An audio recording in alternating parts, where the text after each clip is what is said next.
tayo. Kunti na lang. Kunti na lang natira.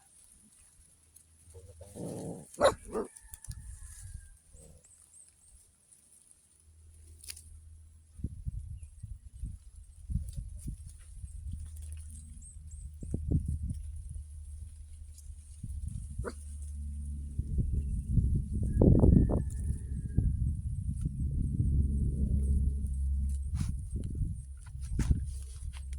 So, kunti na lang kapal. Matapos na.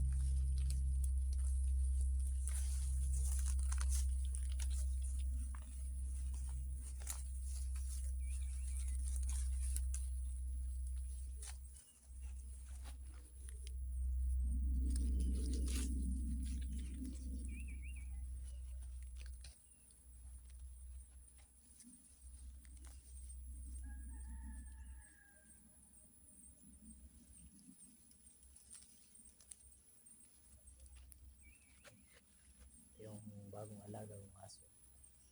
Taliwa sila. Mababait na. Ganito na sila kalaki yung kinuha ko. Ngayon, sanay na sa akin.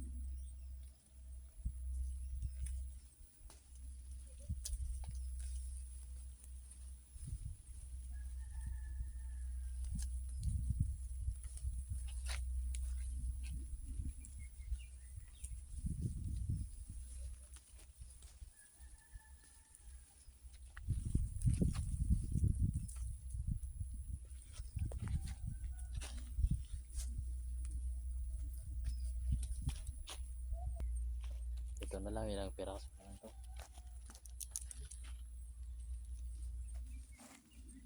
Malapit na yung isa. Chichika.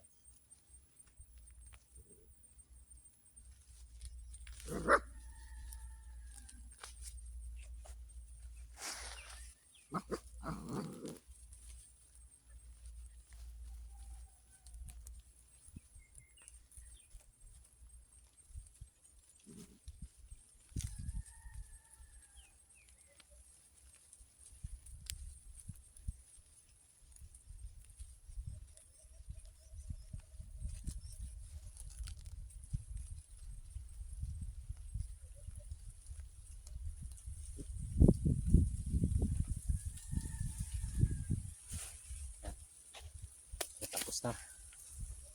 Yung mga maliliit, pababayaan lang muna natin yan.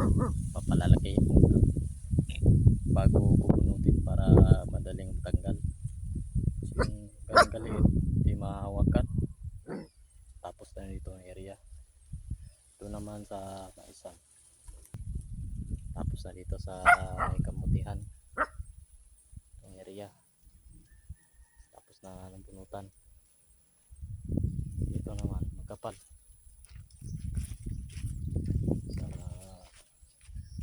May bandang maisan.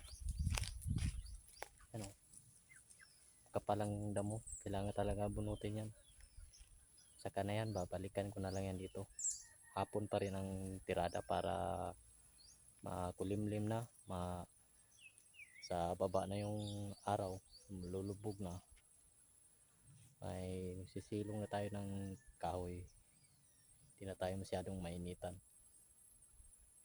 Pwede din yan yung umaga yung galing pa madilim, tapos pag liwanag pa lang yan, wala pang araw, kailangan bunot na para hindi masinaga tayo ng araw, sakit.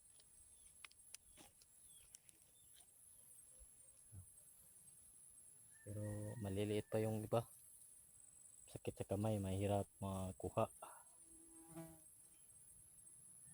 Pero pwede na yung iba, yung malalaki na, matataas na. Tapos na dito. Hindi siya tingnan. Talbos ng kamuti na lang at pa isang natira. May mga damo na maliliit.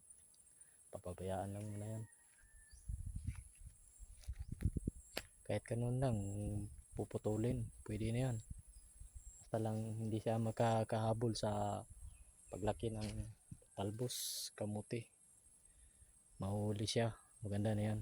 Kasi Ang magtatabon na sa damo yung talbos, hindi yung damo ang magtatabon sa talbos. Yun magkagandahan, hala nang putol tapos na.